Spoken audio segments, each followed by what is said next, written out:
Hi guys, welcome back to my channel. My name is Jaden, and today I'm going to be telling you about the 20 books I read in August.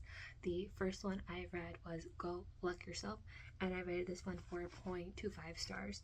So after finding a Shamrock by the Christmas Machine, it turns out that Shamrock is stealing Christmas joy, so Chris has to go stay with the St. Patrick Royals to find out who's doing it, and might actually fall in love with the enemy instead, or at the same time. So it's a sequel to Nightmare Before Christmas, which I read last year, and I liked this one a lot better than I liked Nightmare. The shoes I had with Christmas aren't in here, which is great, and the book was really cute. I loved the relationship between Lachlan and Chris and their bedroom dynamics.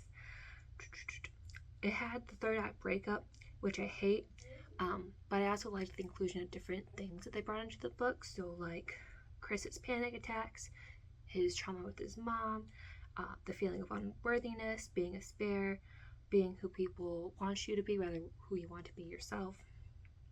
I thought all these topics were really well done. The second book I read was Done and Dusted, and I rated this one 4 stars. So after coming back home after a injury on a horse, Emmy finds herself falling for someone she's not supposed to, her brother's best friend. So it's very cute, very simple story. I like the development of both Emmy and Luke throughout the book. Thought it was well done, especially Emmy's arc and how she eventually gets back on a horse. At times the book felt like it was missing information. It'd be kind of jumpy in that way, sort of like the Ruinous Love trilogy. It'd be kind of jumpy and I didn't know what was going on at times. There was also, if I remember correctly, there was like spitting in one of the sex scenes, and that's just like a ick for me. I hated that. Also, I wasn't a big fan of the changing POV in this book. It would change from Emmy to Luke inconsistently in chapters, and I just wish it was just Emmy one chapter, Luke one chapter, instead of swish-swashy. There are more books in the series, and I don't know if I'm interested enough to read more. It always seems I read the first one, I think it's okay, and then the second one is like, oh my gosh, it's way better. So maybe I'll read more in the series, maybe I won't. I still don't know for sure. We'll see where the future holds us. The third book I read was Scarred, and I rated this one 4 stars. So this is a dark romance retelling of The Lion King. I felt it was slow in the beginning, but then it sped up as the story progressed. This is part of the Never After series. I have all the rest, except One is with a Friend right now, but I have all the rest of these books, and I really love these books. So I really liked the enemies to lovers trope with Tristan and Sarah in this book. Felt it was done realistically. There was also a shift with Sarah in the third act that I didn't really like, or thought it was well done. But then there were sex scenes, and those were well done, which are also part of it. So I might get some hate for this, but I think The Lion King is overrated. I'm not the biggest fan of it, but I liked certain elements of this book that mentioned parts of the story. They didn't feel forced in the story. Some characters you're like, oh, this is who this is supposed to be, oh, this is who this is supposed to be, but they didn't feel like extremely forced in it. There was a good weight for the sex scenes in this book, and I enjoyed this book more than I thought I would, especially as I'm not the biggest fan of The Lion King. Also, tropes that happen in Emily McIntyre's other books don't happen in this one, which I was really glad of. After the fourth one I read was Twisted, and I rated this one 4.25 stars. So this is a dark romance retelling of Aladdin. I enjoyed it a little bit more than Scarred, which is part of the same series. The tropes that I just talked about like 30 seconds ago were in this book, but they weren't as bad. I did really like Julian and Yasmin's relationship as it grew from enemies to arranged marriage to lovers. Thought it was well done. Once Julian started to fall in love with Yasmin, his scariness level for me just went like went down. And I knew what was going to happen with Aiden's based off her other books I've read, so it's kind of predictable, and he kind of foreshadowed some stuff in past lines. I really enjoyed the story, and I wish she made more of these kind of books because I eat them up and I love Disney retellings. I wish she made more of these because I love these books a lot.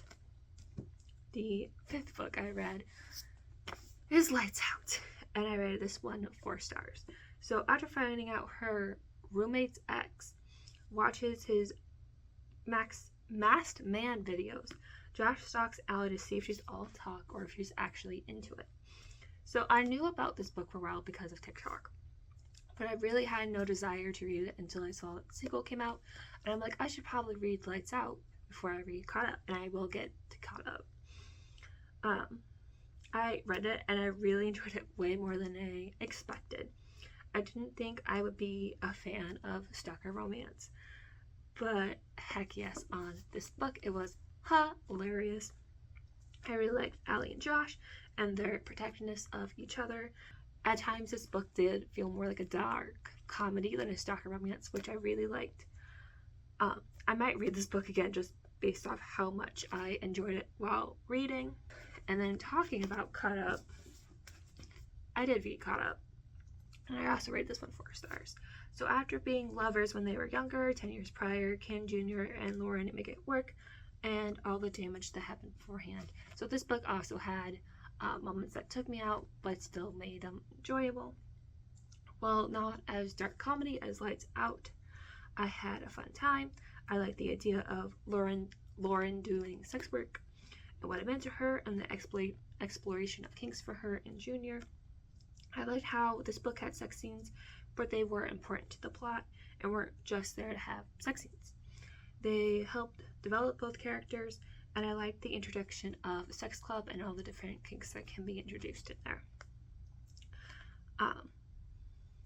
But I'm very glad that I saw this book and I'm like, okay, I'm gonna get Lights Out a chance, and I ended up enjoying both of these books, and I'm really excited when the 3rd one comes out in March. I already have it pre-ordered, so I'm excited for Game On. The 7th book I read was The Ex-Girlfriend Murder Club, and I rated this one 3.5 stars. So after finding out her boyfriend cheated on her with not one woman but 2 women, Kat and the other woman decide to get their revenge, but find his body instead. So it's a good story that was quite predictable at times. It was also juvenile at times.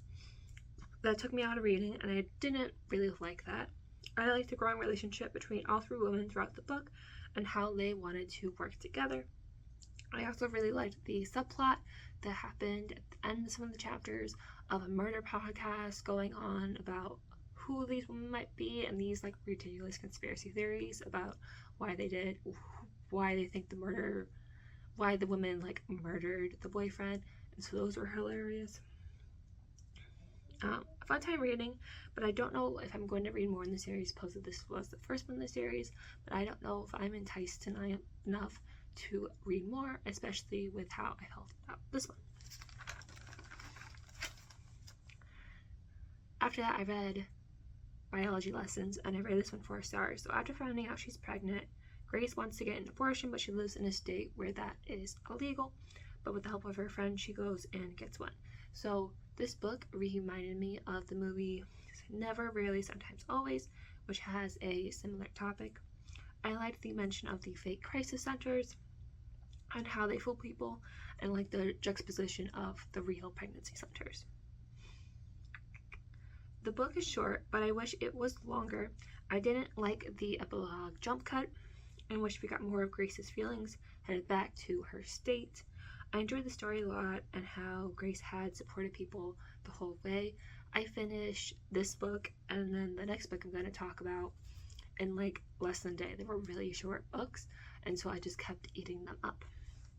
The next book I read was Bull, and I rated this one 3.5 stars. So the story of Astor and the Minotaur, who was put into the maze, told in poetic form. So I'm a big fan of Greek mythology. If you haven't figured that out by now by watching my channel, and I was excited to read this, but it ended up kind of disappointing me. Some of the writing was a little too juvenile for me, even though it was supposed to be a YA book.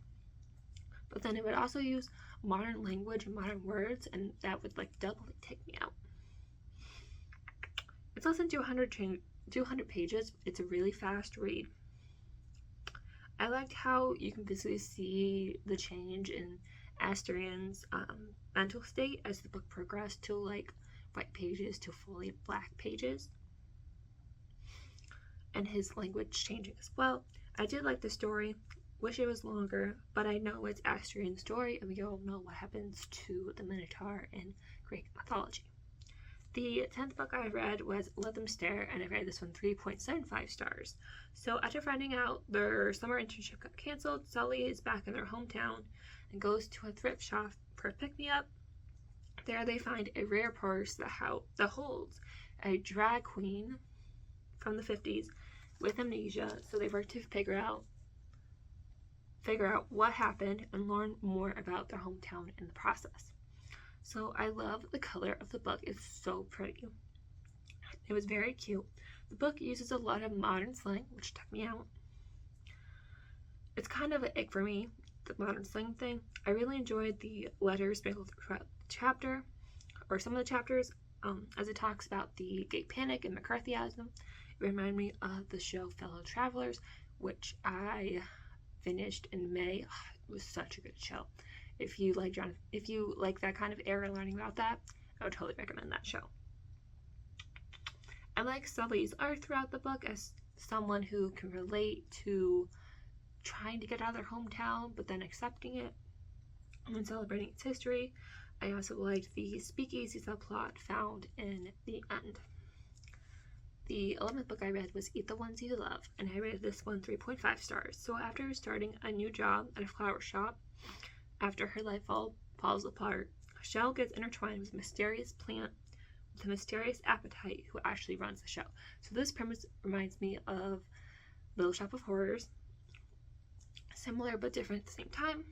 I liked the story, but I didn't like the constant switch between Shell and baby or plant. It would just happen inconsistently throughout the chapter, so it's very hard to know who we were following or what was going on. I also didn't like the last 50 pages because I thought something was going to happen to a character, and then it didn't, and then that person became the main character, and it's like, this was like a very side character, now they're the main character. It doesn't make any sense. I did really enjoy the imagery in this book though, and it had some really cool lines that I totally would have highlighted and underlined if this was my book, but I borrowed it from the library instead. It was cool, but not something that I would like want to own. The 12th book I read was Hidden Nature, and I rated this one 2.75 stars. So after getting shot and having a near-death experience, Simone gets back to our hometown to recover, while a series of missing persons cases starts to pique her interest. So I really like the cover of this book with its colors, and the premise had an interesting concept, but it didn't work out, and I didn't like where it was going.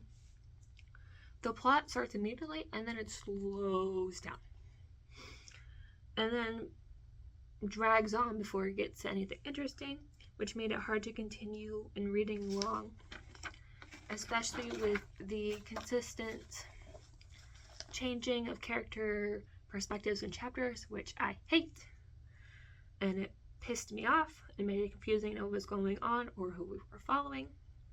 The ending was also anticlimactic and disappointed me, and the epilogue wasn't needed and confused me even more.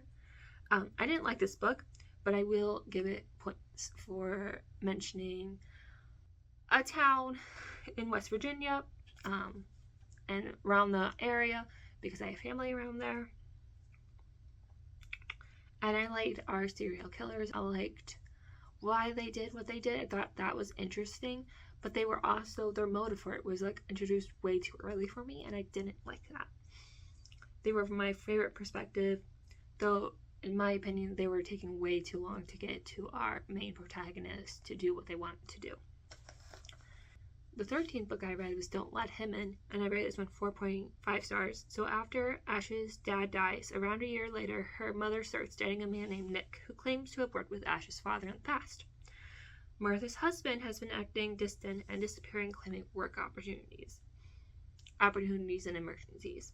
Are Nick and Alistair the same man, and what is he hiding? So I really like the cover of this book, and it makes sense as you read the book. I thought it was really cool symbolism.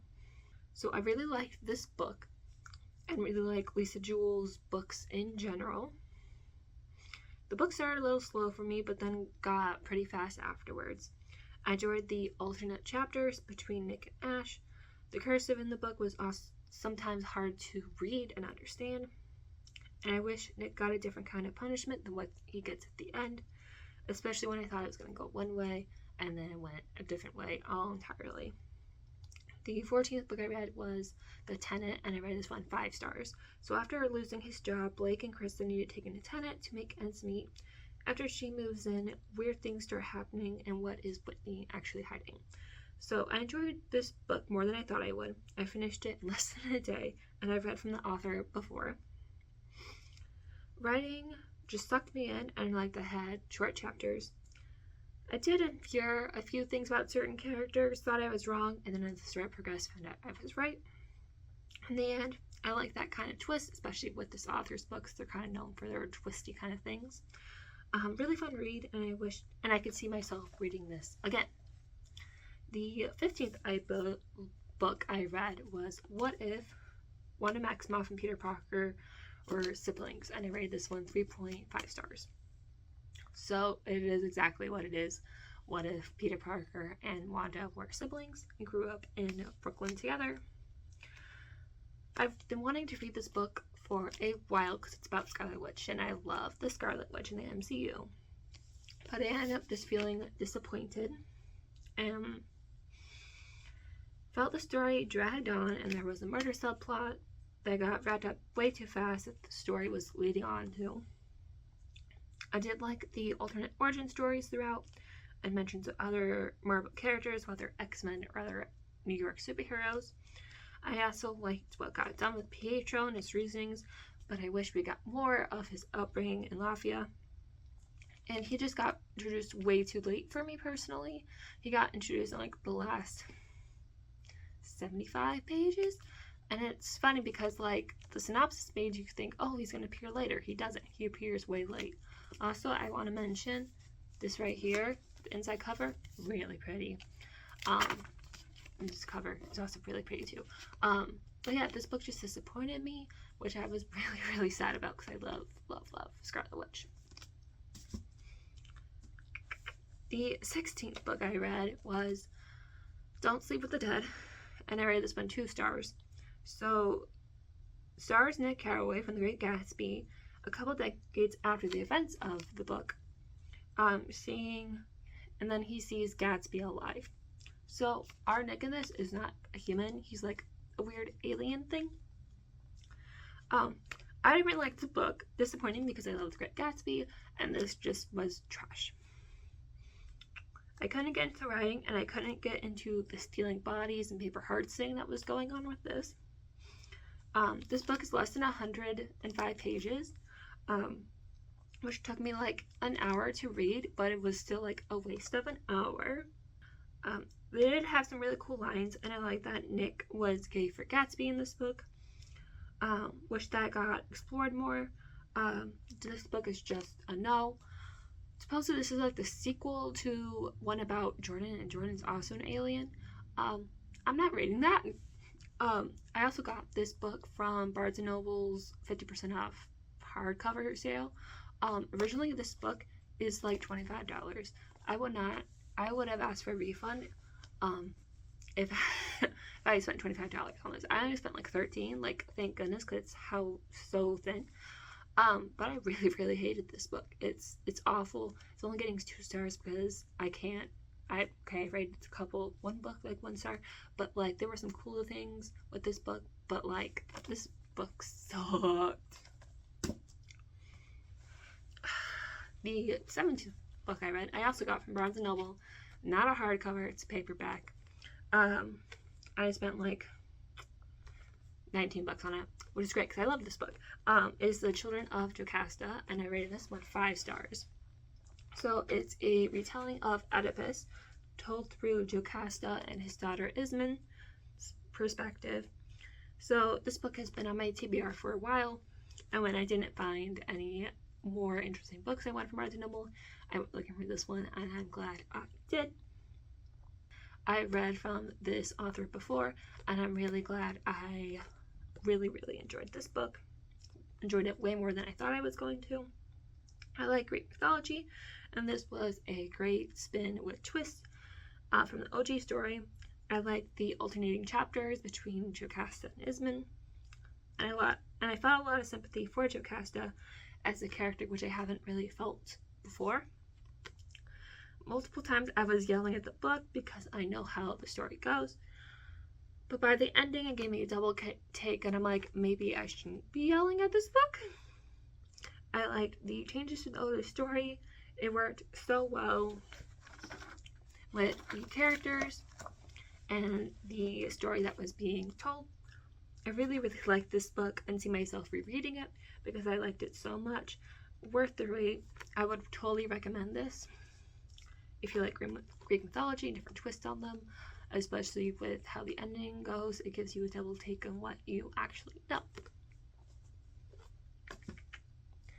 The 18th book I read was Heartbroken, and I rated this one 4 stars. So this is a retelling of the Queen of Hearts story, the Disney version of it, and it's part of the Villain series. So every time I read the stories, I'm glad there's a recap going on with the subplot involving the Many Kingdoms, because I couldn't tell you what, before I read this book and the one beforehand, what had happened, because it's been almost a year since I read the last one. I like the different take on the Queen of Hearts and her relationship with the White Rabbit, how they depend on each other, especially the Queen on White Rabbit. I like seeing her slow descent into madness, and it makes complete sense with everything we know about Wonderland and what it does to her and her mental health concerning it. I did like the origin of how Wonderland got created. That was really cool. I really like the ending with the two of them and what the White Rabbit does for the Queen of Hearts. That was the cutest and my favorite part to read in the book. The 19th book I read was Girl in the Creek, and I rated this one 3.5 stars. So after her brother disappeared there years prior, Erin goes to Mount Hood for a work trip but finds out something supernatural but also plant related could be the culprit. So it reminded me of Eat the Ones You Love, which I read earlier. The chapters with the strangeness POV I didn't connect to or confuse compared to Erin's, who's our main protagonist. I did like the setting of the Pacific Northwest, especially with a mention of a city that I have relatives living in. At the end, when they're talking about mushrooms and different plants and what they're called, I did zone out.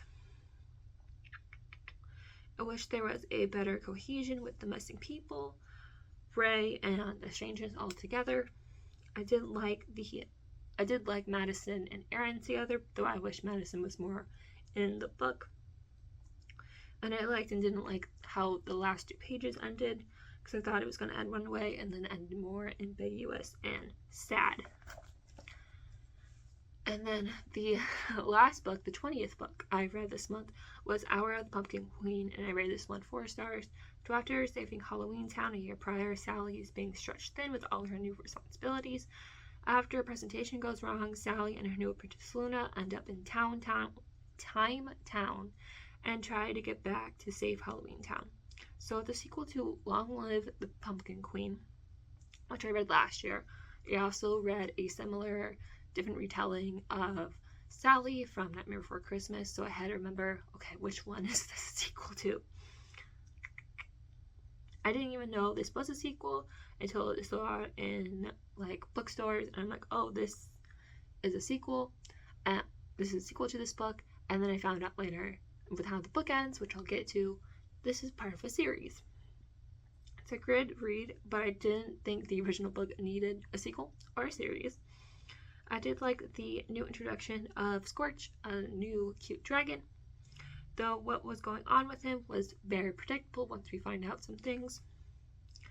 I wish the prince subplot, which got introduced in the last like 75 pages, got figured out this book, especially with the story leading into it. And then it's like, JK, we're not going to finish that subplot. You're gonna have to wait till the next book. And I'm like, right, I'm gonna have to wait until next year to read it. And I really wasn't even that enticed to read this one. Now I have to wait to read the next one. It's like, ugh. So this book did have a good plot with good imagery, and I did like Sally's arc throughout it. It was very relatable as someone who has been stretched thin before and just coming to peace with, this is who I really am. I'm not who people want me to be. This is who I really am. So those were all of the books I read in August. If you have any recommendations for September, let me know down below. Or if you want me to analyze any books in general, again, just let me know down below. Otherwise, I'll see you next month. Bye!